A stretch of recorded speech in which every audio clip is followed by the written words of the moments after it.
Hey guys, welcome back to the Dion Gaming channel.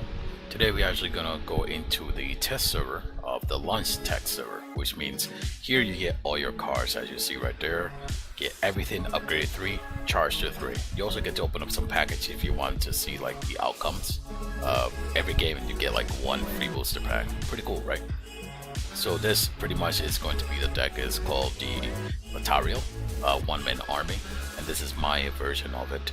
I tried a couple of versions with Nomad and Mines and stuff like that. Did not quite like it as much, so then I wanted to go nature because it has heals and stuff like that, and it will be much easier for me. Plus, I'm trying to go nature. Anything else, I don't really care. Maybe shadow after that, and then I go back into nature.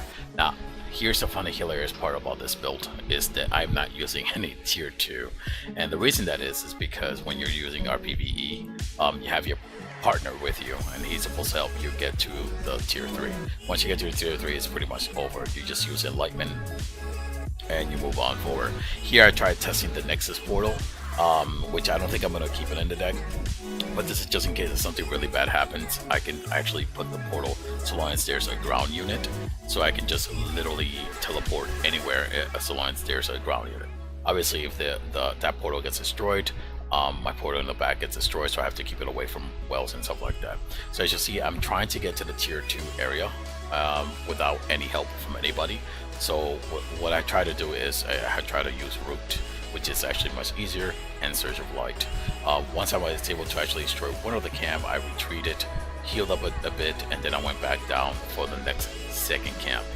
Once that's down, I actually started taking more of a power well just so I can get a little bit hurry up, because as well I have no towers, and again I have no help to defend.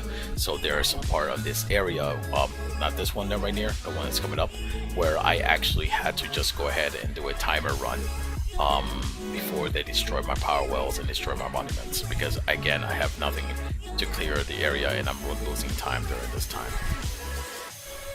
So as you see right now, I love using the Entangle Rope more than Hurricane. So other players like to use Hurricane, but I like using Entangle because it also grabs the whatever type of monster there is, whether it's minion, whether it's large. I'm pretty sure it just keeps those in there. So I rather use that than Hurricane. Once I destroyed my minions, I felt like, gosh, I feel like a Decomposer can be really great in here, because I can just decompose them all real quickly, then use Enlightenment, and then use the Batariel. Now understand that when you use Enlightenment, you also have to have the cost of the Batariel. So if Enlightenment costs 240 and Batariel costs about 300, the total is 540 before you can actually use both of them. You know, I use the wheels, obviously. If I know I have a partner that is a wheel user, then I can actually take wheel out and slot it out something else differently. But I try to use the wheel on here myself, and 2 wells. And the reason I'm using 2 wells in here is because if you use one, the rotation is much longer than the second one. The second one will actually come up much faster, and using those rotation with the regrowth makes it almost like close. It feels like invisible when you have Life Weaver, Revenge, everything stacked up on the Batariel. The more he stays fighting, the more damage it's going to deal with everybody, and that's the reason why I sometimes use Soul Shatter, because it's going to destroy everybody, and then everybody's going to explode. And since I have Life Weaver and Revenge, I am not going to explode as hard. So I'm gonna let you keep watching just a bit. Right here, as you see, I use the Soul Shatter. Everything blow it up, and my guys still survived and everything. And then as soon as I feel like I need to heal, I go ahead and heal, and then I activate the Power Well, in the Healing Garden ability, just so I can kill it just a bit longer. Now I feel like this combo, but with it feels much stronger. I heard that players don't like to use Disenchant, even though I suggested it. They say this is not needed. I feel like it will be needed in case if you have one of those in the Twilight where you just constantly keep getting paralyzed. At least you can wake up out of that, have 5-second immunity, and then go in.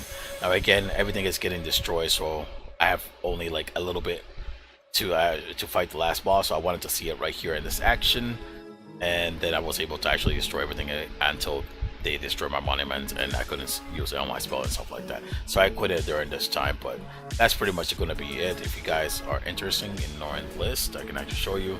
And now for my rant. Rant number one. Rant number one is basically somebody was actually using Jorn and I couldn't use my Jorn. So if I can't use my Jorn, I can't use spells, because spells say you have to have ground unit, and Arcane can be used without having a ground unit. So we technically lost this one right here. Then we have somebody else with have Amy on the field. So you know, and I expected me being nice and letting him have the second monument. He lets me have the other one. Me being nice, I would expect him to help me on my third monument. But no, he's just flying around destroying the crystal and stuff like that. And I did not came here to see you play. I came here to play as a teammate. So I pretty much left the game and hope they lost. That's pretty much it for the video. I hope you enjoyed it. Have a wonderful day.